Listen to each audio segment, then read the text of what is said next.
കശുവണ്ടി ഇറക്കുമതി അഴിമതി കേസിൽ INTUC സംസ്ഥാന അധ്യക്ഷൻ ആർ ചന്ദ്രശേഖരന് കുരുക്ക് മുറുകുകയാണ്. ചന്ദ്രശേഖരനെ പ്രോസിക്യൂട്ട് ചെയ്യാൻ അനുമതി നൽകിയത് സർക്കാർ ഇന്ന് ഹൈക്കോടതി അറിയിക്കും. കോർപ്പറേഷൻ മുൻ MD KA രതീഷിനെ വിചാരണ ചെയ്യുന്നതിനും സർക്കാർ അനുമതി നൽകിയിട്ടുണ്ട്. ഇന്നലെ രാത്രി ഏറെ വൈകിയാണ് പ്രോസിക്യൂഷൻ അനുമതി നൽകിക്കൊണ്ട് സർക്കാർ ഉത്തരവിറക്കിയത്.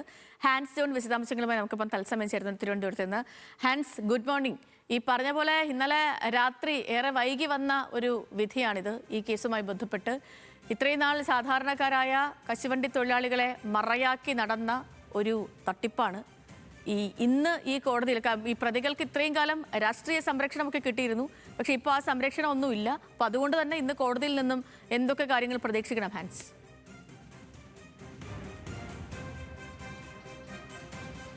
സേതു, ഇന്നലെ ചേർന്ന മന്ത്രിസഭാ യോഗത്തിൽ മുഖ്യമന്ത്രി VD സതീശനാണ് INTUC സംസ്ഥാന അധ്യക്ഷനായിട്ടുള്ള ആർ ചന്ദ്രശേഖരനെയും അതിനോടൊപ്പം തന്നെ ഈ കശുവണ്ടി വികസന കോർപ്പറേഷന്റെ മുൻ മാനേജിംഗ് ഡയറക്ടറായിട്ടുള്ള KA രതീഷ് എന്നിവരെ പ്രോസിക്യൂട്ട് ചെയ്യാൻ അനുമതി നൽകിയത്. ഇന്നലെ രാത്രി ഏറെ വൈകിയാണ് ഈ ഫയൽ മന്ത്രി ഷിബു ബേബി ജോൺ അംഗീകാരം നൽകിയത്. ഇതിൻ്റെ അടിസ്ഥാനത്തിൽ കൂടിയാണ് ഇന്ന് കോടതിയെ ഇരുവരെയും പ്രോസിക്യൂഷൻ ചെയ്യാനുള്ള അനുമതി സംസ്ഥാന സർക്കാർ നൽകി എന്നുള്ള കാര്യം ഹൈക്കോടതിയെ അറിയിക്കുക. ഇതിൻ്റെ ഭാഗമായിട്ടുള്ള നടപടിക്രമങ്ങളിലേക്ക് സംസ്ഥാന സർക്കാർ കടക്കുന്നതിൻ്റെ ഭാഗമായിട്ട് തന്നെയാണ് ഇന്നലെ മന്ത്രിസഭാ യോഗം ഇത്തരത്തിൽ പ്രോസിക്യൂഷനുള്ള അംഗീകാരം നൽകിയത്. ഇനിയിപ്പോൾ ഇതുമായി ബന്ധപ്പെട്ട് ഇത്തരമൊരു നടപടി സ്വീകരിച്ചു എന്ന് കോടതിയെ അറിയിക്കുക. ഇതിന് ശേഷമായിരിക്കും CBIയുടെ ഭാഗത്തുനിന്ന് അടുത്ത നടപടി ഉണ്ടാകുക. നേരത്തെ ഇതുമായി ബന്ധപ്പെട്ട് 2020 പിണറായി വിജയൻ സർക്കാരിനോട് ഈ ഇരുവരെയും ഈ ആർ ചന്ദ്രശേഖരനെയും അതിനോടൊപ്പം തന്നെ KA രതീഷിനെയും പ്രോസിക്യൂട്ട് ചെയ്യണമെന്ന് ആവശ്യപ്പെട്ടുകൊണ്ട് അപേക്ഷ നൽകിയിരുന്നെങ്കിൽ പോലും അതിൽ ഏതെങ്കിലും തരത്തിലുള്ള നടപടി സ്വീകരിക്കാൻ അന്ന് സംസ്ഥാന സർക്കാർ